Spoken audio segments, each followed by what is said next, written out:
जो सच्चा भक्त होता है उसमें 6 गुण अपने आप दिखाई देते हैं।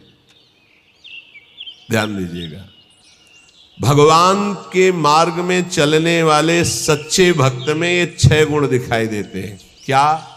पहला, वो सदैव परहित में ही रत होता है, स्वसुख वांछा उसमें नहीं होती, उसका मन और इंद्रियां उसके अधीन होती। जिसका मन अधीन नहीं है वो महाठग है।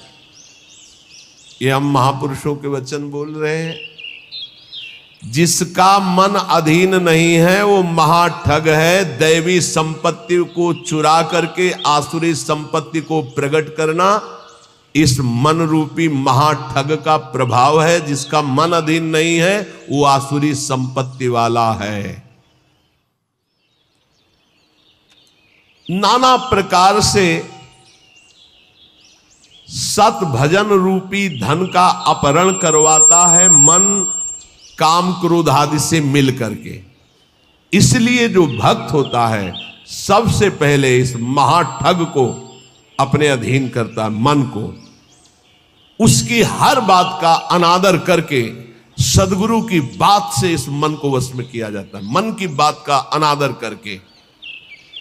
और जो मन के अनुसार चलता है वो स्वयं महाठग अपने को ठगा करके ऐसे कार्य करता है जिससे पछताना पड़े। तो भक्त का पहला लक्षण है मन विजयी, स्वसुख वांछा का त्यागी, पहला लक्षण है इसमें जो वर्णन कर रहे हैं।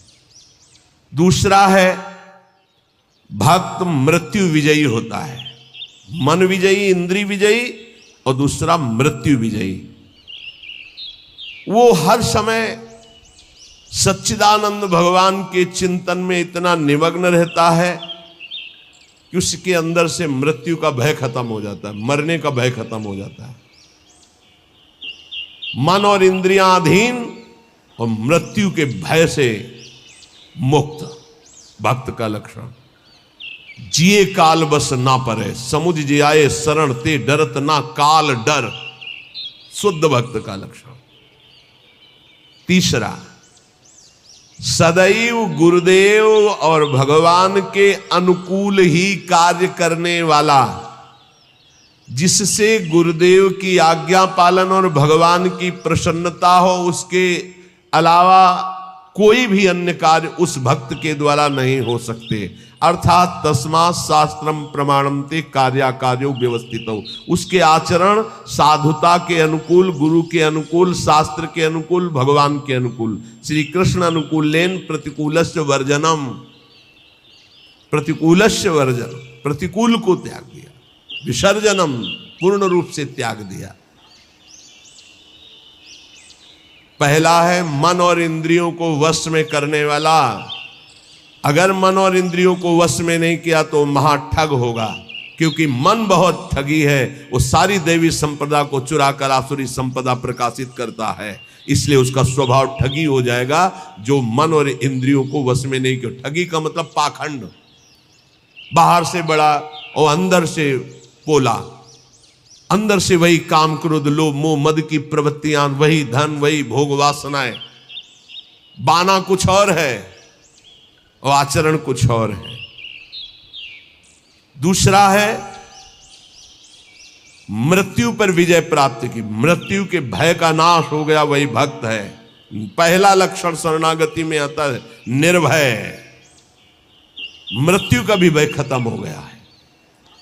तो जो साधक है वो चल रहा है, लेकिन वो मृत्यु से थोड़ी डरता है, वो तो चल रहा है प्रभु की तरफ। और जो प्रभु का भक्त हो चुका है उसके अंदर मृत्यु का भय कैसे होगा। तीसरा, भूल न दे कुमारक पाऊं, गुरु और इष्ट के प्रतिकूल आचरण बन ही नहीं सकता भक्त के द्वारा। वो सदैव गुरुदेव की आज्ञा और इष्ट देव की प्रसन्नता पर ध्यान रखकर कार्य करता है। चौथा, सदैव देखता रहता है कि मेरे गुरुदेव, मेरे इष्ट देव मुझे देख रहे हैं, मैं जो भी आचरण कर रहा हूं मेरे गुरुदेव देख रहे हैं, मेरे इष्ट देव देख रहे हैं। एक शिष्य बनने के लिए 2 लोग गए, गुरु ने दोनों को तरबूजे दिए, कहा एक तुम जाओ ऐसी जगह से अमनिया करो जहां कोई देख ना रहा हो, ऐसी जगह जाके काटो जहां कोई देख ना रहा हो। एक आए थोड़ी देर में काट के बैठ गए, बोले उसको भी आ जाने दो। शाम तक घुमा, लौट के ऐसे ही पूरा रख दिया, जिससे अमनिया की हुई बैठे थे उनसे पूछा कि तुम बहुत जल्दी आ गए मनिया करके, कहाँ? बोले प्रभु एक ऐसे एकांत स्थल में गया, आसपास देखा कोई नहीं था, चिड़िया भी नहीं थी, वहां से काट के ले आए। अच्छा आप क्यों नहीं शाम तक घूमते रहे? बोले प्रभु मुझे कोई ऐसा स्थान नहीं दिखाई दिया जहां आप न हो। आपने कहा था कोई न हो, तो मुझे कोई ऐसा स्थान नहीं दिखाई दिया, क्योंकि अखंड मंडलाकारम व्याप्तम चराचरम, आप चर अचर में व्याप्त मेरे गुरुदेव हैं, मेरे गुरुदेव देख रहे हैं, इसलिए आपने कहा था कोई ना देख रहा हो। तो प्रभु हर समय आप मुझे दिखाई दे रहे थे, इसलिए मैंने कहा। जो काट लिए थे उनसे कहा कि तुम तरबूज पाओ और निकल लो, तुम्हारी दीक्षा नहीं होगी। और जो नहीं काटे थे उनसे कहा तुम दीक्षा के अधिकारी हो। ये चौथा, जो हर समय ये देख रहा है कि मेरे गुरुदेव मुझे देख रहे हैं, मेरे इष्ट देव मुझे देख रहे हैं, मैं जो भी आचरण कर रहा हूं मेरे गुरुदेव देख रहे हैं। पांचवा, ये भक्त का लक्षण, अपने परिवार से तनिक भी मोह ना होना। भगवत, चाहे गृहस्थ हो चाहे विरक्त, भगवत भाव होना, मोह ना होना। मोह गए बिनु राम पद होई न दृढ़ अनुराग। भगवान की ही तरफ हर वृत्ति, सब में भगवत भाव, मोह किसी से नहीं। और छठवां, महान दुख विपत्ति को आदर पूर्वक मुस्कुरा कर सहना। समझ में आ रहा है? ये हैं भक्त के लक्षण। महान दुख, जो गुरु भक्त होता है उसमें दया, नम्रता, साधुओं से प्रेम, दंभ शून्यता, असंगता, निष्कामता, तीव्र वैराग्य, शांति, एकांतवास, केवल भगवान से संबंध, ये 10 बातें जागृत हो जाती हैं जो ये गुरु की शरणागति लेकर के आराधना करता है। सज्जन, साधुजन, भक्तजन उसे ही कहते हैं जो किसी भी माता बहन में काम भाव न देखे, जो किसी से धन लेने की चाह न करे, जो दूसरे के दुख को देखकर स्वयं दुखी हो जाए, और जो हर समय ईश्वर को अपने सामने रखता है, उसे कहते हैं साधु। उसे साधु कहते हैं, चाहे वो गृहस्थ हो चाहे विरक्त हो। फिर किसी भी स्त्री की तरफ काम भाव न करना, दूसरे के धन लेने की भावना का त्याग करना, दूसरे को दुखी देखकर स्वयं दुखी हो जाना, और हर समय ईश्वर के सानिध्य का अनुभव करना। सर्वत्र भगवान है तो यहाँ भी भगवान है, सबके भगवान है तो मेरे भी भगवान है, सब समय भगवान है तो इस समय भी भगवान है, सबको देख रहे हैं तो मेरे को भी देख रहे हैं। श्री भगवान का अखंड स्मरण, सब में समता का व्यवहार, संतों में विशेष भाव, नम्रता, और प्राणी मात्र में भगवत भाव, ये स्वाभाविक भक्त के अंदर आने लगते हैं। जो विषयों का संग्रह, भोगों का चिंतन, दूसरे शरीरों का आकर्षण भोग वासना से, और रुपया पैसा की प्रियता, वो महामूर्ख है, वो भगवान का भक्त नहीं हो सकता। महामूर्ख इसलिए कि मूर्ख उसे कहते हैं जो कबाड़ बटोरता है, बुद्धिमान उसे कहते हैं जो कीमती वस्तु लेता है। कीमती वस्तु हरि नाम में भगवान को छोड़कर कबाड़ बटोर रहा है। भेष बहुत अच्छे व्यापारी का है और कबाड़ बटोर रहा है। भेषधारी हरि के उर सालें, भगवत ऋषि जी ने कहा। जब तुम्हारे सामने धर्म और भजन की बात आवे तो उसे कल के लिए मत टालिए, तुरंत उसे स्वीकार कीजिए। और जब पाप की बात आवे तो तुरंत कल के लिए टाल दीजिए, उसको लंबा टाल दीजिए। शायद अभी बुद्धि ठीक नहीं है, उसको लंबा टाल दीजिए। लेकिन धर्म और भजन और सेवा की बात जब आवे तो उसे कल के लिए मत टालिए। अभी काल करे सो आज कर, आज करे सो आप पल के में परलय होएगी, बहुर करेगो कब। भोजन की चिंता का तनिक भी भाव भक्त के हृदय में नहीं होता, भोजन कहां मिलेगा। दूसरा, अर्थ की व्यवस्था से जीवन यापन करने का स्वभाव भक्त का नहीं होता। तीसरा, भयानक रोग आने पर मस्ती में कोई फर्क ना पड़े। चौथा, कोई भी संग ना दे तो भी असंग भाव में नित्य मगन रहे। ये भक्तों के लक्षण वर्णन हो रहे हैं। भोजन की चिंता का त्याग, धन की व्यवस्था से जीने की भावना का त्याग, भारी रोग की स्थिति में मस्ती में कोई फर्क ना आवे भक्त का लक्षण, और किसी के भी संग में उसकी कोई रुचि नहीं है, असंगता का उसको सुख है।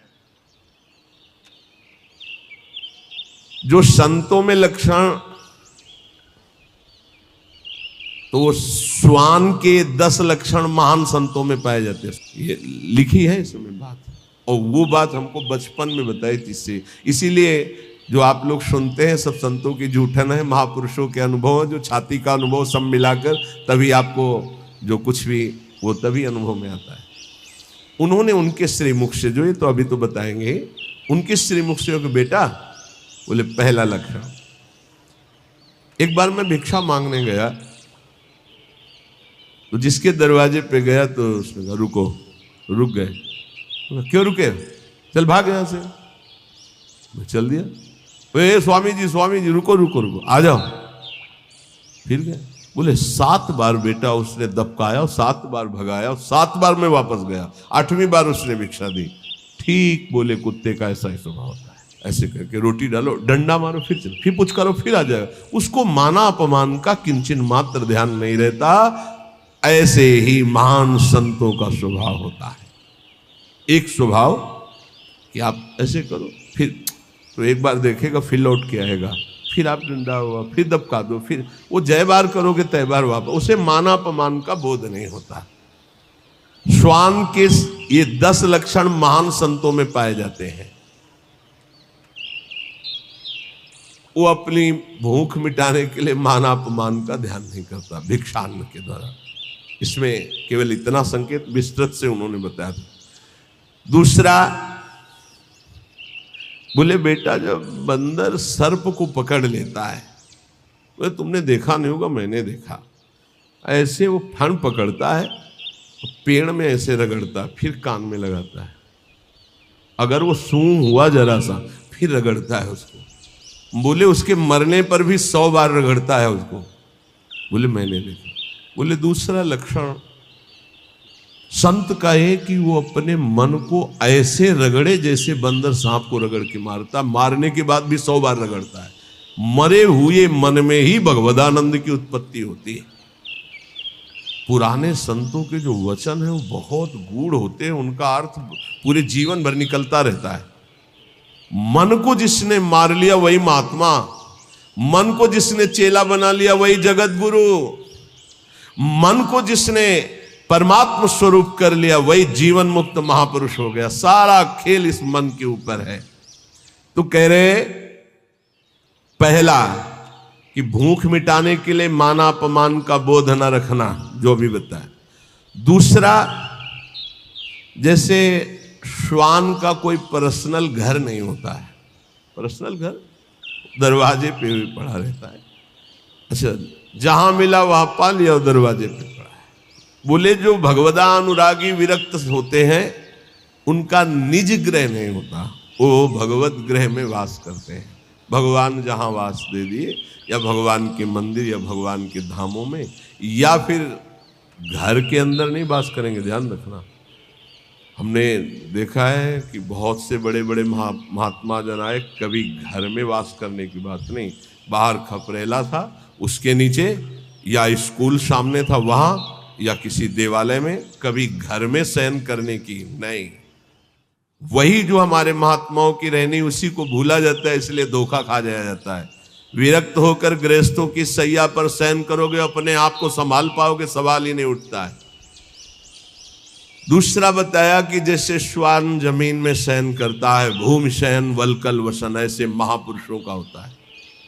जैसे भगवान रखे वैसे जीवन यापन करते हैं, अपनापन कहीं नहीं है प्रभु के सिवा। तीसरा, भक्तों की निद्रा कैसी होती है? श्वान निद्रा तथैव च, बिल्कुल तस्मा शास्त्रम प्रमाणम, श्वान निद्रा एकदम सावधान, ऐसी निद्रा, सदा सजग निद्रा में वो रहता है भक्त, सावधानी से। उसका ऐसा सोना नहीं होता कि कुछ कुंभकर्ण के अंश वाली नींद वाले होते हैं। कुंभकर्ण कैसे जगह है जानते? उसके पेट में बड़े बड़े भाले ऐसे सब, हाथी की चिघाड़ कान में, जब भूख लगी, भोजन की खुशबू गई, तब कुछ असर आया उसको कि, तो ऐसे ही जब 11-12 बजे भूख का, तब भले नींद खुले, नहीं तो ऐसे ऐसे महापुरुष हैं कि निद्रा समाधि स्थिति 10-10 बजे तक सोते हैं। हमें लगता है कि अगर परसेंट जोड़ा जाए तो 80% ऐसे सोते हैं। 20% होंगे पूरे देश में जो जगते होंगे 4 बजे 3 बजे और अपनी साधना भजन में, नहीं तो प्राय ऐसे 2 बजे तक मस्ती की और फिर सो गए, 11 बजे तक सो रहे, और भगवान सूर्य उनकी आयु श्री कीर्ति यह सबका अपहरण कर रहे हैं और उनको पता नहीं। भक्ति की निद्रा श्वान निद्रा तथैव च। और इसके बाद कब वो दरवाजे से चला गया पता नहीं चला। ऐसे सच्चे संतों को देखा है अपने, रात्रि में कब वो बिस्तर लेकर के निकल गए पता नहीं चला। प्रायः सुबह जब उनको ओम नमो नारायण करने के लिए गए तो तख्ता खाली मिला है। कभी ये बता के नहीं कि मैं जा रहा हूं, कभी नहीं। कहां जा रहा हूं, कभी नहीं। आए और गए, जब उनको जाना उठे चल दिए, जैसे श्वान कब चला गया, क्योंकि उनका कहीं आसक्ति नहीं, कहीं अपनापन नहीं। 5वां, केवल अपने इष्ट देव का ही भरोसा रखना, अन्य का कहीं किंचन मात्र आश्रय न होना। जैसे श्वान भगवदीय भिक्षा से जीवित रहता है, भगवदीश, अब किसी के मन में है डाल दिया खा ले, नहीं मिला तो पूरा दिन भूखा रह सकता है, रहते। स्वाद बुद्धि का त्याग करके तिरस्कार पूर्वक मिली हुई भिक्षा भगवदानंद को प्रकट करती है। कौन ऐसी भिक्षा पाना चाहेगा? वही जिसको भगवान चाहिए। स्वाद रहित तिरस्कार पूर्वक, कैसे कुत्ते को रोटी दी जाती है, ऐसे फेंक दी जाती है ना, या ऐसे जमीन में डाल दी जाती है। तिरस्कार पूर्वक स्वाद रहित अन्न भगवदानंद की उत्पत्ति करता है और दीनता का प्रकाश करता है। अगर कोई अपमानित करे और बार बार अपमानित करे तो भी उसके हृदय में उसके प्रति द्वेष ना होने पावे, ये श्वान वृत्ति से लिया। जब अवगुणी लोग तपस्वियों को, साधुओं को निंदा या अपमान या पिटाई करते हैं तो उनकी ओर पलट कर रोष भरी दृष्टि से कभी ना देखना। बहुत मारा तो रोते हुए चल दिया, बस लौट कर नहीं देखा। जैसे ये लक्षण संतों में पाए, और ये हमने स्पष्ट देखा। आपको ये तो लक्षण आज बता रहे हैं, तो कई बार बताया कि रास में हरगोविंद स्वामी के पांडाल में, यही होगला के आगे बना हुआ है, संयोग वशात हम भी पीछे खड़े दर्शन कर, तो दिगंबर भगवदाकार स्वरूप रास ऐसे देख रहे थे, बड़ा ही हष्ट पुष्ट एकदम, और त्वचा एकदम, वो तपस्वी अलग ही दिखाई दे। पता नहीं क्या भगवान की लीला, एक पीछे से बूट पहने है, मारा एक लात ऐसे, वो आगे बस रास बिहारी को नेत्रों से ऐसे किया, मुड़ गए। 5-7 बार उसने दौड़ दौड़ के लात मारी, महाराज पीछे मुड़ के नहीं।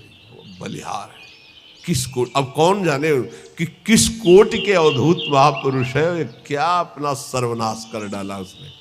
वो लौट करके नहीं देखे कि कौन मार रहा है, क्यों मार रहा है। और एक और खास वृत्ति श्वान में, वो ऐसे नहीं चलता, शरीर वैसे चलता है। बोले जो भक्त होता है उसकी ग्रीवा झुकी होगी और नेत्र केवल उतना ही दर्शन करेंगे जितने में पैर पड़ना है। ऐसे नहीं चलता, ऐसे चलता है। ये सारे लक्षण उसमें आ जाते हैं। आदि श्री गुरुदेव शरण दृढ़ करि विश्वास संभारे, तापीछे प्रतीति नाम श्री धाम मनोहर धारे। सबसे पहले जो गुरुदेव की शरण होकर उनकी आज्ञा पर चल पड़ा और विश्वास जो गुरुदेव ने नाम दिया, मंत्र दिया उस पर, तो गदगद बानी पुलक तन नैन नीर मन पीर, नाम रटत ऐसी दशा होत मिलत यदुबीर। जब गुरुदेव की कृपा से, जो गुरुदेव प्रदत्त नाम में बड़ी महिमा है, जो ही नाम जब गुरुदेव के अनुसार होता है, मनमानी नहीं, मनमानी आचरण नहीं, तो बोले गदगद कंठ हो जाता है, आवाज नहीं निकलती सही ढंग से, नेत्रों से अश्रु बहने लगते हैं। जब नाम रटते हुए ऐसी दशा हो तो जान लो प्रभु के मिलने का समय आ गया है। नवधा दशधा परा रस रूपा भक्ति विचित्र, विविध भाव अनुराग सुख नामाधीन सुमित्र। गुरु जी ने जो नाम मंत्र दिया उसी से नवधा भक्ति पूर्ण हो जाएगी, दसधा प्रेम प्रकट हो जाएगी, परा सर्वत्र भगवत तत्व का बोध हो जाएगा और रस रूपा प्रियालाल की लीला में प्रवेश हो जाएगा। उसी से सब हो जाएगा। तुम पकड़ो गुरु जी के प्रदत्त जो नाम है, मंत्र है। विविध भाव अनुराग सुख नामाधीन सुमित्र, ऐ सुंदर मित्र मेरी सलाह मान ले। गुरुदेव प्रदत्त नाम से नवधा दसधा परा रस रूपा भक्ति विचित्र और विविध भाव अनुराग सुख नामाधीन सुमित्र। जो गुरु प्रदत्त नाम है वो नवधा भक्ति पूर्ण कर देगा, वो तुम्हारे हृदय में दसधा प्रेम प्रकट कर देगा, परा तत्वबोध प्रकट कर देगा, रस रूपा लीला प्रवेश करा देगा, विविध भावों के द्वारा आराध्य देव की सेवा, ये सब नाम से प्राप्त हो जाता है। जौलो रग रग से नहीं सुधन नाम निज सार, निकषत परम प्रकाश में मधुर मोहब्बत यार। ए मित्र, जब तक तुम्हारे रोम रोम में नाम की धड़कन नहीं समा जाएगी तब तक ये मोहब्बत नहीं होगी प्रभु से, प्यार नहीं होगा प्रभु से। इसलिए रटिलो मन मन लीन सहित श्री नाम ही तोलो। सब कलम से एक भक्त ने प्रश्न किया कि दिन दूना रात चौगुना भक्ति बढ़े, ऐसा साधन बताइए। एक ही ऐसा साधन है, मन मन से, बस नाम मन मन से। अगर दिन दूना रात चौगुना भक्ति न बढ़े तो आप हमसे बताइए। ये सब बाहरी सेवाओं का, बाहरी कार्यों का फल है कि आपका अंदर का चिंतन तैल धारावत इष्ट देव में हो जाए। पूरे जीवन के लक्ष्य की बात कह रहा हूं। हमारी गुरुदेव भगवान के प्रदत्त यही बचपन से निष्ठा बन गई थी कि एक भी श्वास खाली नहीं जानी चाहिए। बस ये अहोभाग्य कि हमें गुरुदेव भगवान ने बचपन में ही ये सूत्र डाल दिया था, एक भी श्वास सुमिरन के बिना जाए तो धिक्कार तुम्हारे जीवन। तो ना माला में ना गणना में, इस पे हमारी कभी रुचि नहीं रही। गायत्री जी के सिवा गायत्री अनुष्ठान के लिए जो नियम दिया गया था उसमें गणना थी कि उसका पुरस्चरण पूरा करने के लिए इतने माला, इतने घंटे, वो छोड़कर इसके अलावा कभी गणना में नहीं बुद्धि रही, श्वास पे बुद्धि रही। बोले जब मन और मन दो मन है, एक है जो असत मार्ग में जाता है और एक है जो सत मार्ग में। वही मन जलता है कि मैंने ऐसे क्यों किया, और वही मन करवाता है। तो मन दोनों, हमारा जो असत मार्ग का मन, सत मार्ग का मन, जब दोनों एक होकर केवल मन नामाकार हो जाए, दो मन से सौदा होता है। कर लूं क्या यार, ये करना सही रहेगा कि नहीं रहेगा, नहीं सही रहेगा, नहीं यार कर लेते हैं। ऐसे प्रत्येक कर्म जो होते हैं संकल्प विकल्प करके, संकल्प विकल्प खत्म, एक निश्चय पक्का बुद्धि का कि नाम ही सर्वोपरि है। अब वो मन में निरंतर नाम रहा है। तो बोले फिर जो आनंद प्रकट होता है, वो आनंद एक बार प्रकट होता है, फिर कभी नष्ट नहीं होता, वो बढ़ता रहता है। वो बड़े बड़भागी जन हैं जो इस नाम में अपनी रुचि कर पाते हैं। पर जो अशुद्ध भोजन पाते हैं, चोरी करते हैं, मस्खरी करते हैं और पर नारी पर शरीर स्पर्श करते हैं काम भोग के लिए, और वो चाहते हैं कि हम भजन कर ले या भक्त रूप रख के निर्वाह कर ले, तो बोले वो पाखंड है, वो दम्भ है, नहीं भजन नहीं।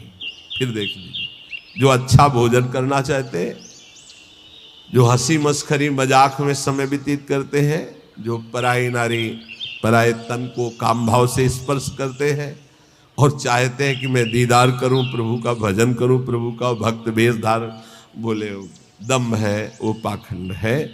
इसलिए इन बातों का सुधार हमारे जीवन में रहे।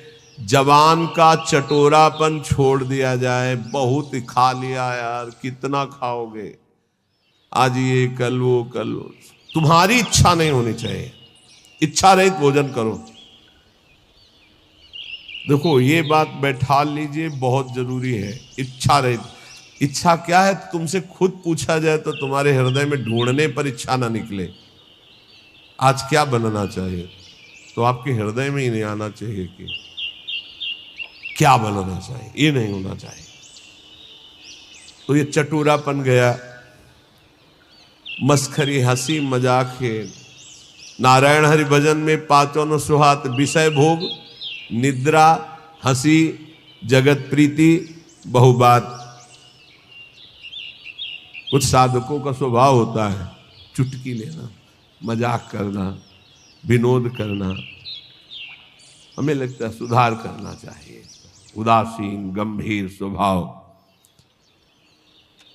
किसी भी शरीर को काम भाव से स्पर्श न करे। देखो अलग अलग होता है, वो अंदर का भाव होता है। बच्चों को, बच्चियों को या किसी भी शरीर को अगर आपको शुद्ध भजन में चलना है तो एक, फिर हम वहीं आ गए मोबाइल में।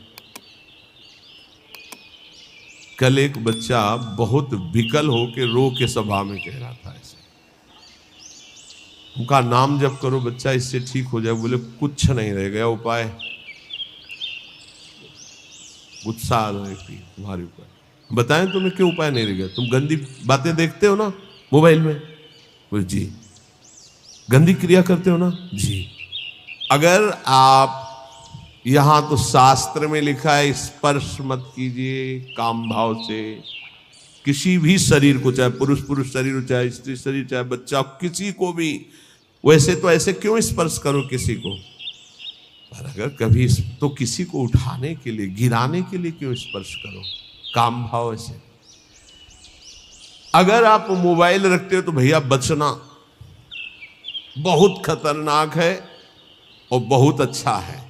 दोनों बात अच्छा है कि सत्संग सुन के आप सुधार कर सकते हो। बुरा इतना है कि सबसे ज्यादा खतरनाक ये है, नवीन अवस्था में जिस प्रपंच से बचने के लिए हम एकांत सेवन करते हैं, उसी एकांत में सिटकिनी बंद करके ये मोबाइल से जो आजकल देखने का गलत, ये बहुत बड़ा संस्कारहीनता पैदा करता है। ए भाई, अगर आपको कोई ज्यादा आवश्यक हो तो इतना बड़ा मोबाइल नहीं आता हो, 2000 वाला वो रखो, उसमें वो शीशा नहीं होता, वो देखने वाला जिसमें वो आप चित्र वित्र देख सके। हमें लगता है साधुकों के लिए बढ़िया है। और सुनने के लिए वो ऐसे इतने इतने आते हैं गोले गोले से, उनमें ऐसे चिप लगा दो, अपना बोलते रहेंगे सत्संग। 350 घंटे का सत्संग कितना सुनोगे? 1 घंटे के सत्संग में भगवत प्राप्ति हो जाएगी अगर आचरण में उतार ले तो। उसको रखना जरूरी है। इतने इतने बड़े, अब बच्चे ज्यादा पसंद करते हैं उसको, नौजवान ज्यादा पसंद करते हैं। क्यों? थोड़ा उसमें इज्जत भी बनती है ना, वो बड़ा वाला। हमें लगता है बच्चों भाई हाथ जोड़ के प्रार्थना करते हैं, इस मोबाइल से बड़ा सद्गुण भी है और इससे बड़ा दुर्गुण, और ये दुर्गुण आ गया तो ब्रह्मा भी नहीं बचा सकते, क्योंकि रचा ही उन्होंने कलयुग में इसीलिए कि जल्दी कलयुग में भगवत प्राप्ति हो जाती है। तो उन्होंने विचार किया, जैसे जिस समय सृष्टि रची तो सनक सनंदन सनातन सनत कुमार प्रकट होते ही बोले बेटा सृष्टि कार्य, बोले हरि शरणम, लंगोटी भी नहीं लगाई, दिगंबरे निकल पड़े। ब्रह्मा जी ने दूसरी सृष्टि प्रकट की, मरीचादि ऋषि बोले पिताजी आज्ञा कीजिए, बोले सृष्टि रचना, बोले संभव नहीं, भजन। ब्रह्मा जी ने कहा कुछ और विचार करना पड़ेगा। तब अपने बाएं अंग से सत रूपा जी और दाहिने अंग से मनु जी, वहीं से परस्पर आकर्षण स्त्री पुरुष का। फिर जो तो ये रचना ऐसी रची है शरीरों की कि भजन में रुचि न होकर सृष्टि की तरफ हमारी रुचि जाए। तो प्रार्थना है यदि थोड़ा भी सतमार्ग में चलने की इच्छा हो, तो गृहस्थ हो या विरक्त हो, नौजवान हो या बूढ़े हो, ये जो इसमें लिखी है बात, इसको बचाने के लिए बहुत जरूरी है। इतना शासन अपने ऊपर कर लो, या तो कि मोबाइल से गलत चीज नहीं देखोगे। देखो जितने लोग यहां बैठे हो, हमें लगता है नहीं देखते होगे, और अगर कोई भूल से देखता हो तो आज कसम खाओ कि कभी गंदी बात मोबाइल से नहीं देखेंगे। और जिनके कान में सत्संग पड़े बाहर भी, तो मान लो कि तुम वृंदावन में बैठे हो, कसम खा रहे हो वृंदावन में कि आज से मैं मोबाइल से गंदी बात नहीं देखूंगा। हो गई बात। सब कोई जो नहीं, वैसे हमें 100% विश्वास है कि यहां जो बैठे काय को देखेंगे, लेकिन कुछ % ऐसा हो सकता है। आज से कसम है जितने यहां बैठे हैं जो नहीं देखते हैं उनको राधे राधे प्रणाम, बढ़िया बात है, आप बहुत अच्छे हो। और जो देखते हैं, श्री जी जानती है, आज से कसम है उनको जो आज से गंदी बात देखें। जो बाहर सुने या तो सुने ना, यहीं से बंद कर देना, स्विच ऑफ कर देना अगर तुम्हारे कान में शब्द पड़े, और अगर सुन लिया पूरा तो तुम्हें भी कसम है तुम गंदी बात नहीं देखोगे मोबाइल में, जहां तक बाहर चली जाए बात। क्योंकि बहुत हमारे नवीन पीढ़ी को नाश करने के लिए ब्रह्मा जी के द्वारा ऐसी बुद्धि दे दी गई कि ऐसा यंत्र रचा गया। और बहुत धन्यवाद है मोबाइल रचना को कि विदेश में भी बैठे हुए वृंदावन में क्या सत्संग हो रहा है वो सुन रहे हैं। तो जड़ चेतन गुण दोष में विश्व कीन करतार, संत हंस गुण गाहे पे परिहरिवार विकार। जितना भजन करो भगवान को अर्पित कर दो, भगवान की बैंक में जमा कर दो। बहुत सावधानी से एक एक मिनट कर्म करो। संसार का सब कार्य करते हुए, अहरनिश नाम जप करते हुए दूसरों के सुख का ख्याल रखो, अपने सुख का ख्याल छोड़ दो। आलस्य, प्रमाद, ये बहुत बड़े शत्रु हैं मानव जीवन के। किसी काम में आलस्य मत करो। ना करने योग्य कार्य को बहुत लंबा टालो, करने योग्य कार्य को तत्काल करो। जब तक तुम्हारे ऊपर भयानक रोग और दुख नहीं आ जाता, तब तक मृत्यु से बचने का उपाय कर लो, नाम जप।